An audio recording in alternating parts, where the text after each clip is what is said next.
So, dear students, welcome back. Today's lecture number 2, and this lecture will be very useful for class 9 ICSE students, class 11, and also CA Foundation.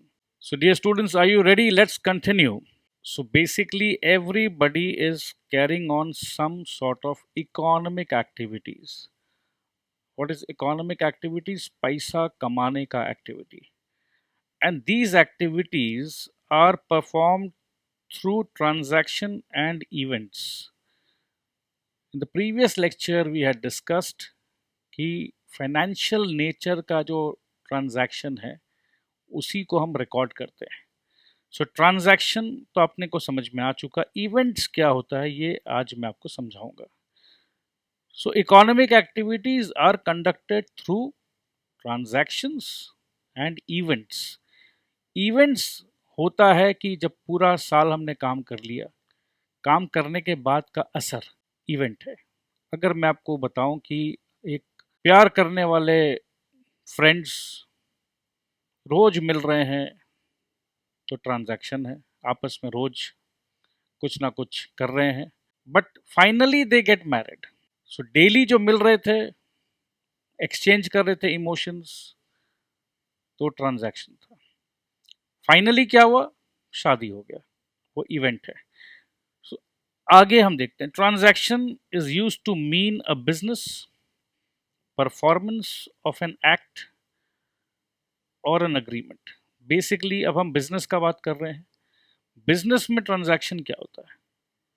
Business में transaction होता है कि कुछ agreement था आपस में लेन then का, तो उसको मैं पूरा कर रहा हूँ. लेन देन, पैसा, इन्वॉल्वमेंट है, फाइनेंशियल नेचर, तो of course this becomes an agreement, this becomes a transaction. An event is used to mean a happening as a consequence of transaction result. So let's take this example, इससे और clarity आने वाला है. We'll go slow. An individual invests 2 lakh for running a stationery business. So business है stationery का. Investment, so ये word आपने सुना है कि business में हम invest करते हैं. Invest करने का reason होता है कि कुछ हम इससे कमाएंगे. कमाने को बोलते हैं profit करेंगे. So कुल मिलाकर अगर मैंने 2 लाख रुपीस आउटफ्लो किया है, 2 लाख रुपया मेरा चला गया है, और 2,20,000 रुपया आ जाता है, तो हम बोलेंगे कि चलो भैया 20,000 रुपया का मैंने प्रॉफिट कमाया. सो प्रॉफिट क्या है? ट्रांजैक्शन है या इवेंट है? सो हमने अभी अभी देखा है कि रिजल्ट को हम इवेंट कहते हैं. सो प्रॉफिट, साल भर काम करने के बाद क्या हुआ? अरे भैया कुछ पैसा कमाए क्या सब गवाए? So of course, so we know कि प्रॉफिट का मतलब है इवेंट. सो इस एग्जाम्पल में हमें एक चीज़ तो समझ में आ रहा है कि कोई भाई साहब बिजनेस करना चाह रहे हैं, बिजनेस में पैसा लगा रहे हैं, बिजनेस में 2 लाख रुपया लगा रहे हैं, और 2 लाख रुपया लगा रहे हैं. इसका मतलब पहले समझना बहुत ज़रूरी है. इसका मतलब ये है कि मेरे तिजोरी में 2 लाख रुपया था, मैंने वहाँ से निकाला और मैंने बिजनेस को ये पैसा सौंप दिया. ए बिजनेस, ये 2 लाख रुपया मैंने तुम्हें दिया. ये बहुत ज़रूरी है समझना. आगे चल के हम पढ़ेंगे सेपरेट लीगल एंटिटी. सो 2 लाख रुपया मैंने बिजनेस को सौंप दिया है. प्लीज़ अब जो मैं आपको समझाने वाला हूँ ये बहुत बहुत बहुत इंपॉर्टेंट है,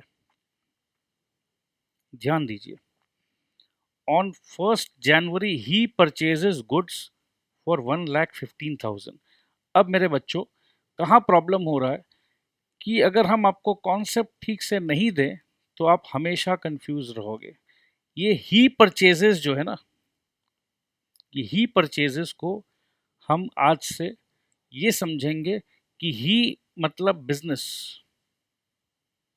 ही परचेजेस, इसका मतलब आप बोलोगे कि सर इंडिविजुअल था, इंडिविजुअल ने पैसा दिया बिजनेस को और वो इंडिविजुअल परचेज कर रहा है. इंग्लिश लैंग्वेज के हिसाब से आप बोलोगे कि सर क्या पढ़ा रहे हो आप. मगर मेरे भाई अब हम कर रहे हैं अकाउंटेंसी. कॉन्सेप्ट को समझना जरूरी है. क्वेश्चन आपके पास आएगा ही purchases.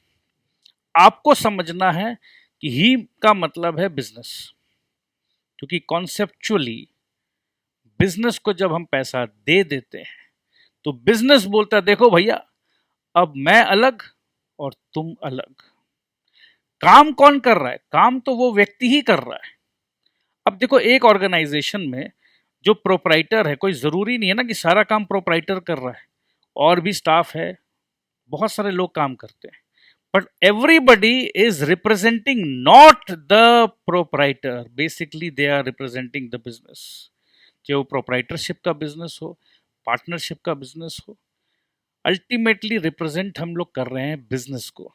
So on 1 January he purchases. अब मैंने ये आपको क्यों समझाया है, आने वाले कॉन्सेप्ट्स पे आपको समझ में आएगा, और ये समझना डे 1 में बहुत ज़रूरी है। डे 1 में तो अभी हम लोग एकदम इनिशियल लेवल का पढ़ाई कर रहे हैं, अकाउंटेंसी को इंट्रोडक्शन दे रहे हैं, तो स्टार्टिंग में ही अगर आप सही समझ लोगे तो कभी भी कोई प्रॉब्लम नहीं आएगा। सो 2 लाख रुपया हमने इन्वेस्ट किया, तो आप एक चीज सोचो कि क्या 2 लाख रुपया संग संग हमने कुछ सब कुछ खरीद लिया? नहीं, हमने संग संग कुछ भी नहीं खरीदा। हुआ ये कि तिजोरी से निकल के पैसा 2 लाख रुपया बिजनेस के पास आ गया। इसका मतलब ये है, अब बिजनेस के बुक्स ऑफ अकाउंट्स में, बिजनेस के बुक्स ऑफ अकाउंट्स में क्या होगा? अगर हम बैलेंस शीट का बात करें, बैलेंस शीट का बात करें, डायरेक्ट बैलेंस शीट में पहुंचा दिया हमने आपको। बैलेंस शीट में क्या होगा? इनके पास 2 लाख रुपया समझ लो बैंक में डाल दिया। अब बैंक में कैसे गया सर? बिजनेस का नाम होता है, बिजनेस का जो नाम है, let's say ABC international, ABC international का ट्रेड लाइसेंस लेना होगा आपको, जिस भी एरिया में काम कर रहे हो। या अगर आपने कॉर्पोरेट फॉर्मेशन में काम किया है तो कंपनी का रजिस्ट्रेशन कराना होगा। कंपनी का रजिस्ट्रेशन का डॉक्यूमेंट्स आपको बैंक को दिखाना होगा। बैंक ने खोल दिया आपके नाम पर बैंक अकाउंट। अब ये जो भाई साहब इंडिविजुअल थे, इंडिविजुअल भाई साहब ने अपने चेकबुक से एबीसी इंटरनेशनल को चेक काट के दिया। एबीसी इंटरनेशनल, ये लेट्स सी बैलेंस शीट है एबीसी इंटरनेशनल का, राइट? प्रोपराइटर इंडिविजुअल, इंडिविजुअल ने काम किया, बिजनेस को 2 लाख रुपया दिया, बिजनेस को 2 लाख रुपया दिया। कैसे दिया? अब ये बताओ कैसे दिया? कैश निकाल के दे दिया। बिजनेस में हम लोग बैंक के थ्रू काम करना चाहते हैं, तो ये अमिताभ बच्चन है, समझ लीजिए अमिताभ बच्चन। अमिताभ बच्चन ने एबीसी इंटरनेशनल एक फर्म खोला, तो अमिताभ बच्चन का पर्सनल चेकबुक से उसने एबीसी इंटरनेशनल के नाम पे 2 लाख रुपया दिया। अब यहां पर इनके बैंक में आ गया 2 लाख रुपया, और यहां कैपिटल, कैपिटल आएगा 2 लाख रुपया। बस ये समझना सबसे ज्यादा जरूरी है। बैलेंस शीट में हम पहुंच गए। अब जो एक्सपेंडिचर होता है, इनकम एक्सपेंडिचर बिजनेस के लिए जो हम करते हैं, उसको हम लेकर जाएंगे प्रॉफिट एंड लॉस में, उसको हम रिकॉर्ड करेंगे प्रॉफिट एंड लॉस में। तो अगर 2 लाख रुपया मैंने बिजनेस को दिया, तो बिजनेस में हमने यहां नोट कर लिया। अब यहां से क्या होगा? अब इमेजिन करो 2 लाख रुपया हमने नोट कर दिया है। अब अगर हमने 1 लाख रुपया का कंप्यूटर खरीद लिया, तो कंप्यूटर यहाँ बैलेंस शीट में आ जाएगा और लिखेंगे 1 लाख रुपया, और आपका बैंक जो है वो 2 लाख रुपया तो रहेगा नहीं, क्योंकि 2 लाख में से 1 लाख आपने कंप्यूटर खरीद लिया, तो ये 1 लाख आ गया। कैपिटल आपका 2 का 2 लाख ही रहा। अब ये चीज समझना है, बहुत सिंपल है, बहुत इजी है। ये एबीसी इंटरनेशनल का बैलेंस शीट हम बना रहे हैं। एबीसी इंटरनेशनल बोलता है कि भैया भैया अमिताभ बच्चन भैया, तुमने मेरे को जिंदा किया।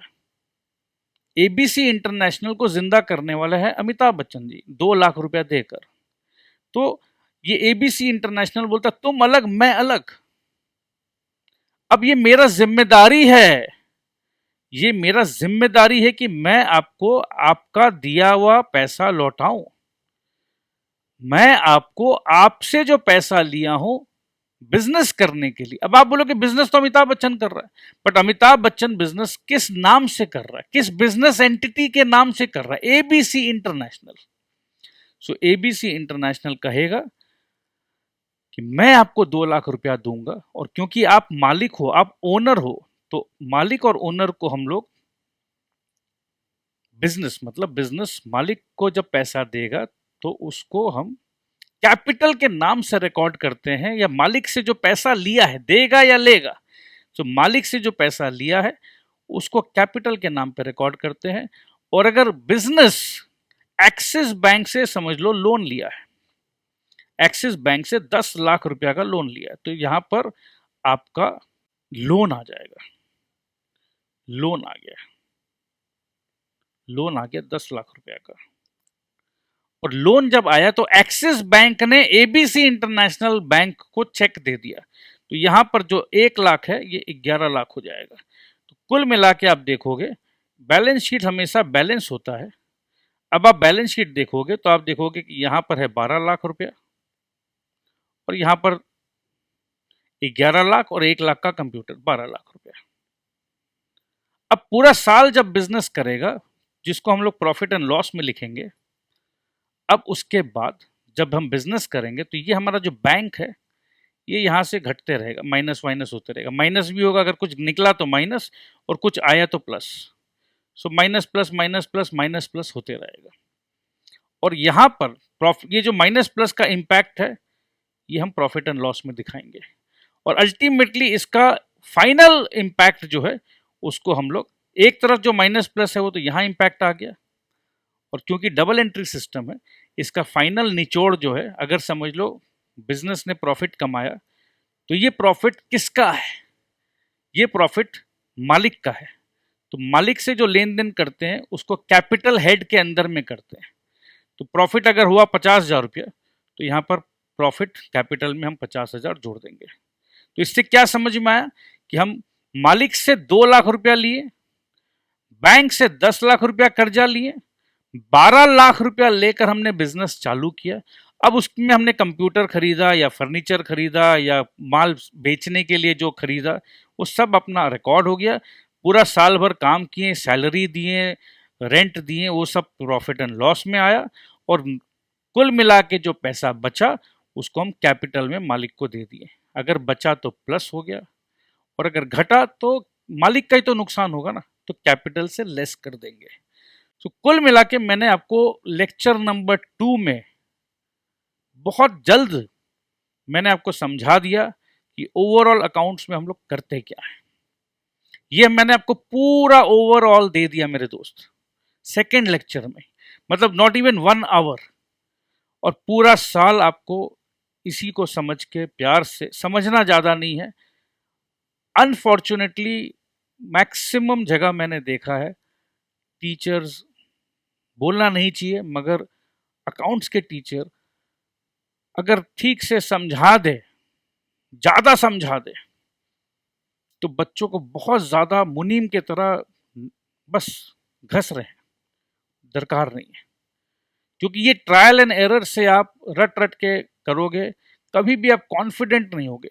Maximum students they are scared of accounts, they are not confident.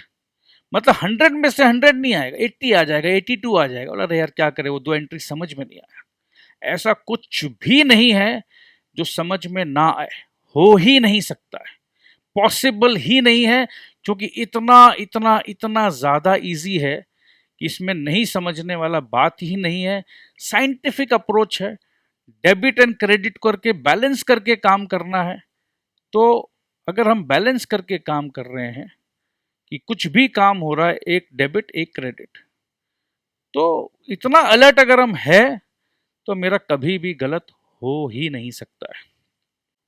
सो आइए इस एग्जाम्पल को अच्छे से समझते हैं।